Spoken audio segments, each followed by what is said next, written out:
In May 2025, President Donald Trump stunned the world by announcing that Qatar's royal family had gifted him a Boeing 747-8 luxury jet, an aircraft valued at nearly $400 million. The news sent shockwaves through political circles and the media, as this was no ordinary gesture. The jet, gleaming with Qatari markings and state-of-the-art interiors, instantly became a symbol of opulence and international intrigue. This wasn't a secret deal hidden behind closed doors. Trump presented it to the public as a proud achievement, calling it a gesture from a friendly nation. He stood before cameras, emphasizing the strength of U.S.-Qatar relations and his own ability to secure such extraordinary gifts. The sheer scale of this gift is staggering, more than the annual budget of some countries.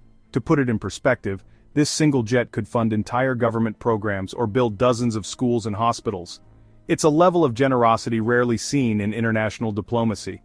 But why would Qatar, a nation with a complicated global reputation and its own strategic interests, make such an unprecedented move?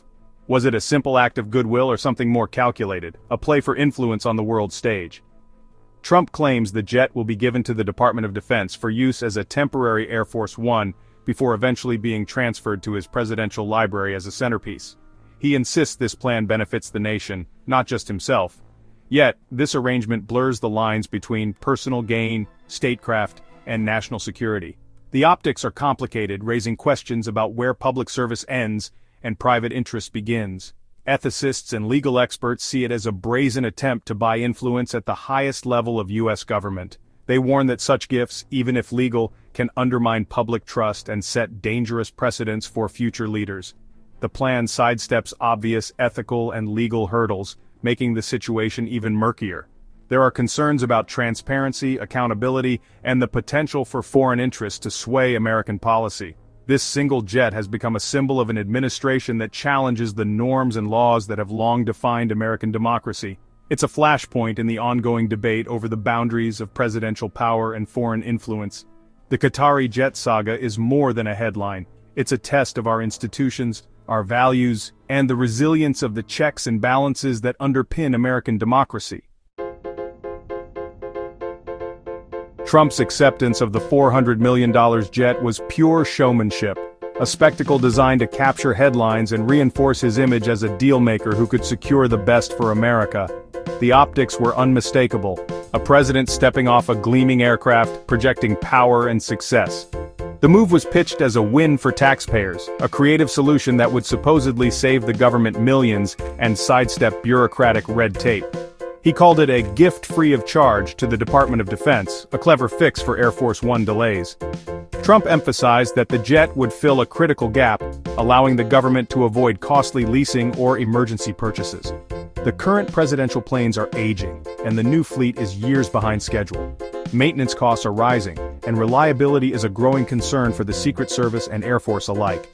The administration seized on this as justification for accepting the Qatari jet, framing it as a practical solution to a pressing problem. Behind closed doors, officials debated the optics and the risks, but the narrative was set. This was a bold, pragmatic move. But the plan to transfer the jet to Trump's presidential library after his term changes everything.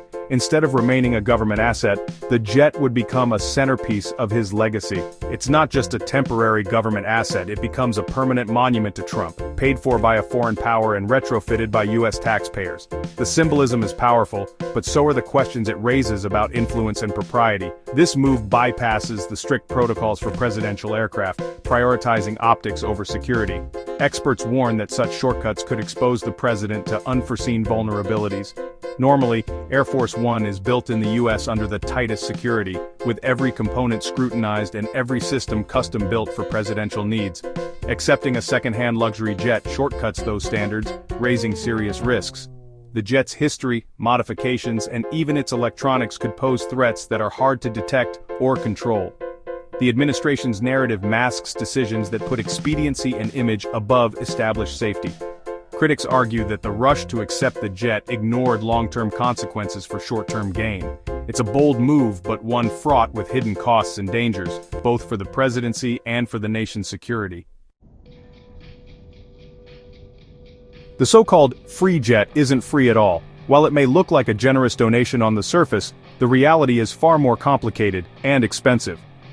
While Qatar donated the airframe, the U.S. Air Force is redirecting nearly $400 million from the Sentinel ICBM program, money originally meant for nuclear missile modernization, to retrofit the jet for presidential use.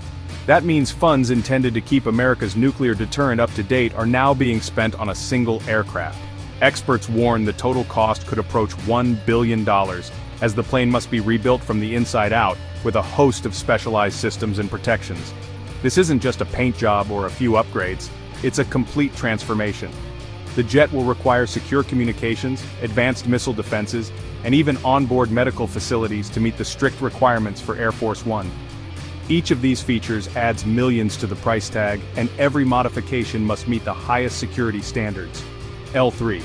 Harris, a major defense contractor, is racing against the clock to finish the conversion by late 2026. The pressure to deliver quickly raises the risk of cost overruns, technical setbacks, and even potential security lapses. Meanwhile, the American public is footing the bill, often without realizing that other critical defense projects are being shortchanged or delayed as a result. The gift is really a fiscal illusion, a classic bait and switch that shifts the burden from foreign donors to U.S. taxpayers, all while masking the true cost. The headlines may tout international generosity, but in the end, it's American taxpayers who are left with the real, long-term costs that will ripple through the defense budget for years. This is quickly becoming one of the most expensive and controversial military procurements in recent history, sparking debate in Congress and among the public. The American people will be paying for this gift for years to come, long after the headlines have faded and the true price becomes clear. At the heart of this affair is the Constitution's Foreign Emoluments Clause, which bars U.S. officials from accepting gifts from foreign states without Congress's consent. The founders saw this as a vital safeguard against foreign influence. Ethics experts call the Qatari jet a textbook violation, an illegal, unconstitutional payoff. The administration argues the jet is a gift to the government, not Trump personally, but the plan to transfer it to his library undermines that claim. This maneuver makes the government a temporary custodian for what is essentially a deferred personal gift. If a president can accept such a gift by funneling it through a department, the Emoluments Clause becomes meaningless. Congress has not approved the gift, yet the administration moves forward, setting up a constitutional showdown. This tests whether our checks and balances can withstand such a direct challenge. The integrity of our system is on the line. To justify accepting the jet, Attorney General Pam Bondi issued a memo declaring the donation legal. But Bondi previously lobbied for Qatar, the very government giving the gift. This conflict of interest is glaring, the nation's top lawyer ruling on a massive gift from her former client. Ethics experts say Bondi should have recused herself, but instead she provided the legal cover for a transaction benefiting both Trump and Qatar. This isn't just bad optics, it undermines the rule of law. The Justice Department's independence is called into question. The memo blurs the line between public service and private influence. Citizens are left wondering who the Justice Department really serves. Qatar isn't just wealthy, it's a key financial backer of Hamas, a group the US and its allies label as terrorists. Qatari funding has helped Hamas maintain control in Gaza, a fact long known in diplomatic circles.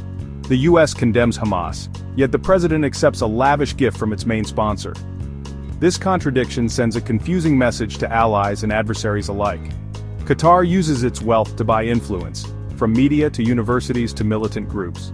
The jet is the ultimate act of soft power diplomacy, an attempt to secure a powerful friend in the White House. For a country so entangled with groups hostile to U.S. interests, such a gift comes with heavy strings attached. America risks appearing beholden to a nation with a troubling record. The Trump administration touts a tough stance on antisemitism, wielding executive orders to target pro-Palestinian activists and students. Yet it accepts a $500 million gift from Qatar, Hamas's chief sponsor. This double standard is glaring, punishing individuals for alleged Hamas sympathy while embracing the group's main backer. A recent court case exposed the weakness of the administration's crackdown, highlighting the political use of anti-Semitism policy. Critics say this approach makes a mockery of stated principles, suggesting they're for sale to the highest bidder. The message, A student protester is a threat, but a monarchy with billions is a friend. This inconsistency undermines American credibility and moral authority. The administration's actions reveal a policy that is not just inconsistent but incoherent. Air Force One is more than a plane. It's a secure command center, built to withstand any crisis. Every component is vetted for security. Nothing is left to chance. Accepting a pre-owned jet from Qatar upends this paradigm. Experts warn the plane must be stripped to its frame and rebuilt to ensure it's free of surveillance devices or sabotage. This process is costly and risky, with no guarantee every threat can be eliminated. Air Force One is not a luxury item. It's critical national security infrastructure. Retrofitting a civilian jet for this purpose is a dangerous gamble. The decision prioritizes optics over security, introducing permanent doubt into the safety of the presidency. No previous administration has ever taken such a risk. The Qatari jet saga is more than a political scandal. It's a warning sign for American democracy. It exposes the erosion of norms, the influence of foreign money, and the testing of constitutional boundaries. Taxpayers are left with a billion-dollar bill, while foreign powers gain unprecedented access. The Emoluments Clause is threatened, and the precedent set here could open the door to even greater corruption. Congress and the courts must act to reassert checks on executive power. This is not a partisan issue. It's about the integrity of the presidency and the security of the nation. The story forces us to confront uncomfortable truths about wealth, power, and accountability. The trust of the public and the health of our republic are at stake. How this ends will reveal the strength of our democracy.